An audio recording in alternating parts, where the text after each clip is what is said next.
Cell organelle. एक cell के अंदर, प्लांट सेल हो या एनिमल सेल, उसमें plasma membrane, cell wall, cytoplasm, इन सब के अलावा कुछ सेल ऑर्गेनल्स होते हैं। उन सेल ऑर्गेनल में सबसे पहले है एंडोप्लाज्मिक रेटिकुलम। ये एंडोप्लाज्मिक रेटिकुलम 2 टाइप्स का होता है, rough endoplasmic reticulum RER and smooth endoplasmic reticulum SCR। तो RER और SCR ये आपके एंडोप्लाज्मिक रेटिकुलम में है। इस एंडोप्लाज्मिक रेटिकुलम की अगर हम बात करते हैं तो ये हमारे पास जो ऑरेंज शेप में आपको दिखाई दे रहा है स्मूथ एंडोप्लाज्मिक रेटिकुलम है। इसमें ट्यूब लाइक स्ट्रक्चर्स बने हुए हैं और जो आपको सर्कल नज़र आ रहे हैं ऊपर, इसको बोलते हैं वेसिकल्स। तो इसमें ट्यूब लाइक स्ट्रक्चर और वेसिकल्स बनते हैं। इसके अलावा जो रफ एंडोप्लाज्मिक रेटिकुलम है, ये जो आपको RER रफ एंडोप्लाज्मिक रेटिकुलम नज़र आ रहा है, इसमें नेटवर्क ऑफ मेम्ब्रेन है, एक दूसरे से मेम्ब्रेन्स जुड़ी हुई हैं, इसको बोलते हैं सिस्टर्ने। तो ये आपके पास सिस्टर्ने हैं और ये वेसिकल की शेप, ये ट्यूब्यूल्स की, ये तीनों स्ट्रक्चर आपको इस डायग्राम में नज़र आते हैं, जिसको आप रफ एंडोप्लाज्मिक रेटिकुलम और स्मूथ एंडोप्लाज्मिक रेटिकुलम में काउंट करते हैं। तो ये हमारा स्ट्रक्चर है एंडोप्लाज्मिक रेटिकुलम का। अब इन दोनों में डिफरेंस क्या है?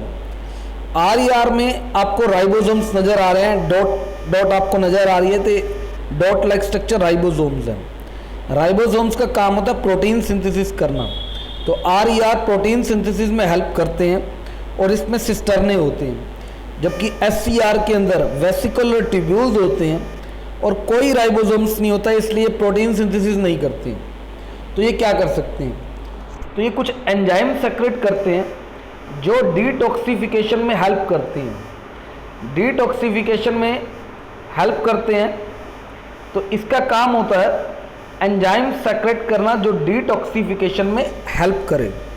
तो ये डिफरेंस है RER और SCR में। RER में सिस्टर्ने बनते हैं, SCR में वेसिकल्स और ट्यूब्यूल्स। RER में राइबोसोम्स अटैच होता है, SCR में नहीं होता। RER जो है वो प्रोटीन सिंथेसिस करता है, जबकि SCR कोई प्रोटीन सिंथेसिस नहीं करता, जबकि ये करता है लिपिड्स फॉर्मेशन, लिपिड की सिंथेसिस करता है।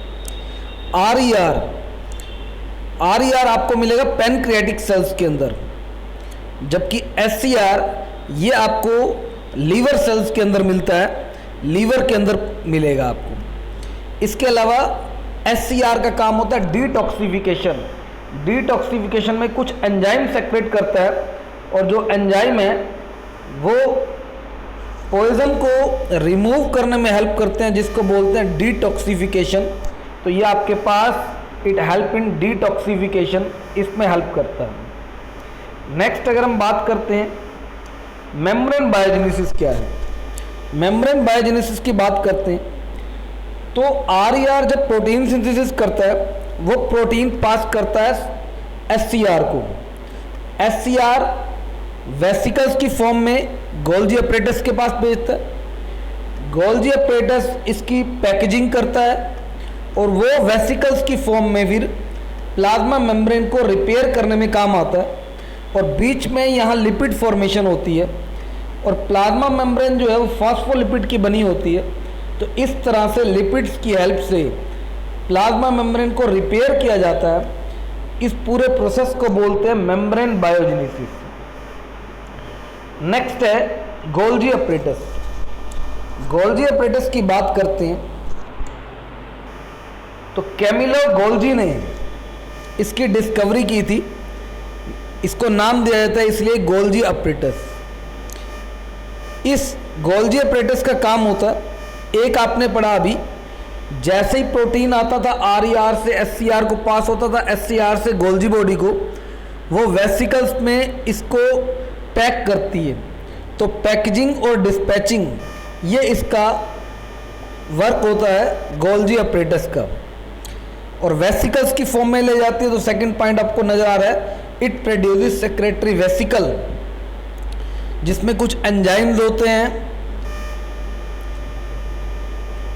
इसके अलावा वहाँ से प्रोटीन जाता था प्लाज्मा मेम्ब्रेन के पास, तो उसको रिपेयर किया जाता था। तो इसका काम होगा प्लाज्मा मेम्ब्रेन को रिपेयर करना। तो ये आपके पास गोल्जी अपरेटस का ये डायग्राम है, जिसमें गोल्जी अपरेटस आपको नज़र आ रहा होगा। इसमें भी अगर हम स्ट्रक्चर की बात करें तो इसमें ये जो स्टैक लाइक स्ट्रक्चर है, एक दूसरे के ऊपर लेयर नज़र आ रही है, इसको बोलते हैं सिस्टर्ने। तो इसमें भी सिस्टर्ने बनते हैं। और ये जो स्फेरिकल स्ट्रक्चर नज़र आ रहा है, इसको बोलते हैं वेसिकल। तो इसमें वेसिकल्स फॉर्मेशन भी होती है। नेक्स्ट बात करते हैं माइटोकॉन्ड्रिया। ये माइटोकॉन्ड्रिया का स्ट्रक्चर है। तो माइटोकॉन्ड्रिया की अगर बात करते हैं तो डबल मेम्ब्रेन स्ट्रक्चर है। इसमें एक आउटर मेम्ब्रेन है, एक इनर मेम्ब्रेन आपको नज़र आ रही है। इसके अंदर कुछ फोल्ड नज़र आ रहे हैं, इस फोल्ड को बोलते हैं क्रिस्टे। इसका काम होता है सरफेस एरिया को इंक्रीज करना। तो ये सरफेस एरिया को इंक्रीज करने का काम करता है। इसके अंदर अपना राइबोसोम्स है, अपने डीएनए है। तो राइबोसोम्स का काम होता है प्रोटीन सिंथेसिस करना, और डीएनए में क्रोमोसोम्स के थ्रू हेरिडेटरी इंफॉर्मेशन ट्रांसफ़र होती है। तो हम ये कह सकते हैं ये एक ऐसा सेल ऑर्गेनल है जिसके पास अपना राइबोसोम होता है और अपना क्या होते हैं, डीएनए। इसके अलावा इसमें मैट्रिक्स लिखा हुआ है। मैट्रिक्स होता है फ्लूइड लाइक स्ट्रक्चर जो इसमें प्रेजेंट होता है, जिसमें F1 पार्टिकल्स होते हैं, जिसको ऑक्सीसोम्स बोलते हैं, जो ऑक्सीडेशन में हेल्प करता है। तो माइटोकॉन्ड्रिया एक ऐसी साइट होती है जहाँ सेलुलर रेस्पिरेशन प्रोसेस होता है। सेलुलर रेस्पिरेशन को हम ये भी बोलते हैं ऑक्सीडेशन ऑफ फूड। तो ऑक्सीडेशन के लिए हमारे पास इसमें F1 पार्टिकल्स हैं। तो यहाँ जब ऑक्सीडेशन होता है फूड का, तो एनर्जी रिलीज होती है in the form of ATP, इसीलिए इसको power house of the cell भी बोलते हैं। और एटीपी को बोलते हैं एडिनोसाइन ट्राइफॉस्फेट। तो माइटोकॉन्ड्रिया के अंदर सेलुलर रेस्पिरेशन प्रोसेस होता है और एनर्जी रिलीज होती है, इसलिए आप इसको बोलते हैं power house of the cell. इसके अलावा अगर हम बात करते हैं लाइसोसोम्स, लाइसोसोम्स जो होते हैं ये हमारे पास लाइसोसोम्स, तो लाइसोसोम्स में स्फेरिकल सैक लाइक स्ट्रक्चर होता है। ये इसका डायग्राम है। लाइसोसोम बिल्कुल स्फेरिकल स्ट्रक्चर होगा और कुछ एंजाइम सेक्रेट करता है, वो पावरफुल एंजाइम जो डाइजेशन में हेल्प करते हैं। तो हम ये कह सकते हैं इसका पहला फंक्शन है लाइसोसोम्स जो एंजाइम सेक्रेट करता है, वो एंजाइम्स डाइजेशन में हेल्प करते हैं। दूसरा, अगर कोई सेल डैमेज हो जाती है तो ये अपनी ही सेल को खा जाता है, डैमेज सेल को। इसलिए आप इसको बोल सकते हैं सुसाइडल सेल्स या सुसाइड बैग्स भी बोलते हैं, क्योंकि ये अपनी ही सेल को खा जाता है लेकिन डैमेज सेल को खाता है जब वो डैमेज हो जाती है। इसलिए इसको स्कैवेंजर्स भी बोला जाता है। स्कैवेंजर का मतलब होता है साफ सफाई करने वाला, क्योंकि डैमेज पार्ट को रिमूव करने में हेल्प करता है, इसलिए आप इसको स्कैवेंजर भी बोल सकते हैं। इसके अलावा हमारे पास अगर हम बात करते हैं वैक्यूल्स, वैक्यूल्स की बात करते हैं तो वैक्यूल्स जो है प्लांट सेल में आपने पढ़ा था लार्ज साइज की होती है, एनिमल सेल में स्मॉल साइज की होती है। इस वैक्यूल का काम होता है वेस्ट मटेरियल को ये स्टोर करती हैं और उसको रिमूव करने में हेल्प करती हैं। इसके अलावा ये वाटर का जो बैलेंस है उसको बना सकती हैं, क्योंकि ये वाटर को भी स्टोर करती हैं। तो वाटर का एक तरफ परसेंटेज हाई हो जाए, एक तरफ लो हो जाए, तो इस प्रोसेस को बोलते हैं ऑस्मोसिस। तो हम ये कह सकते हैं ऑस्मो रेगुलेशन में भी ये हेल्प करती हैं, यानी ऑस्मोसिस प्रोसेस को मेंटेन करने में हेल्प करती हैं। ये जो वैक्यूल्स हैं आमतौर पर तो वाटर को स्टोर करती है, लेकिन कुछ एक्सेप्शनल केसेस में जैसे अमीबा के केस में ये फूड वैक्यूल का काम करते हैं, यानी फूड को स्टोर करने में हेल्प करती हैं। पैरोक्सिसोम्स ये ऑक्सीडेशन में हेल्प करते हैं। इसके अलावा अगर हम बात करते हैं तो हमारे पास है प्लास्टिड। प्लास्टिड के अंदर तीन तरह का ये प्लास्टिड होता है, क्लोरोप्लास्ट, क्रोमोप्लास्ट और ल्यूकोप्लास्ट। क्लोरोप्लास्ट का काम होता है जो ग्रीन कलर का प्लास्टिड है या जो ग्रीन कलर प्रोवाइड करवाता है वो क्लोरोप्लास्ट है। इसके अलावा जो अदर कलर प्रोवाइड करवाता है, जैसे फ्रूट और वेजिटेबल में अलग अलग कलर होते हैं, तो वो क्रोमोप्लास्ट होगा। और जो कोई कलर नहीं देता या वाइट कलर देता है या कलरलेस प्लांट है वो ल्यूकोप्लास्ट होगा। ल्यूकोप्लास्ट का काम होता है फूड को स्टोर करना भी। अगर हम बात करते हैं क्लोरोप्लास्ट की, तो ये क्लोरोप्लास्ट का स्ट्रक्चर है। ये भी एक ऐसा स्ट्रक्चर है जिसमें 2 मेम्ब्रेन है, डबल मेम्ब्रेन स्ट्रक्चर है, आउटर और इनर मेम्ब्रेन।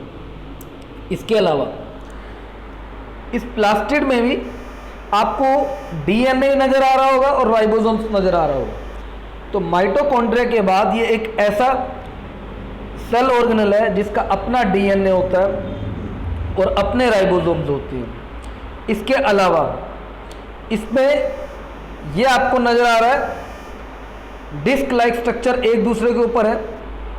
इस डिस्क लाइक स्ट्रक्चर को बोलते हैं थैलेकोइड। ये थैलेकोइड जब एक दूसरे के ऊपर रखे जाते हैं तो इसको बोलते हैं ग्रेनम। इसमें जो लिक्विड प्रेजेंट है इसको बोलते हैं स्ट्रोमा। और एक दूसरे से ये जो अटैच हैं तो इसको बोलते हैं लेमिला। तो ये क्लोरोप्लास्ट का आपके पास स्ट्रक्चर है जिसमें अपना डीएनए है और अपना राइबोसोम्स होता है। इस क्लोरोप्लास्ट में क्लोरोफिल पिगमेंट की हेल्प से फोटोसिंथेसिस प्रोसेस होता है, इसलिए इसको किचन ऑफ द सेल भी बोलते हैं। क्योंकि हमारे किचन में भी फूड बनता है तो यहाँ फूड बनता है, इसलिए इसको आप बोल सकते हैं किचन ऑफ द सेल। तो क्लोरोप्लास्ट का काम होता है CO2, H2O और सनलाइट की प्रेजेंस से क्लोरोफिल हेल्प पिगमेंट की हेल्प से फूड यानी ग्लूकोज को बनाना। तो इस प्रोसेस को बोलते हैं फोटोसिंथेसिस। तो क्लोरोप्लास्ट फोटोसिंथेसिस में हेल्प करता है।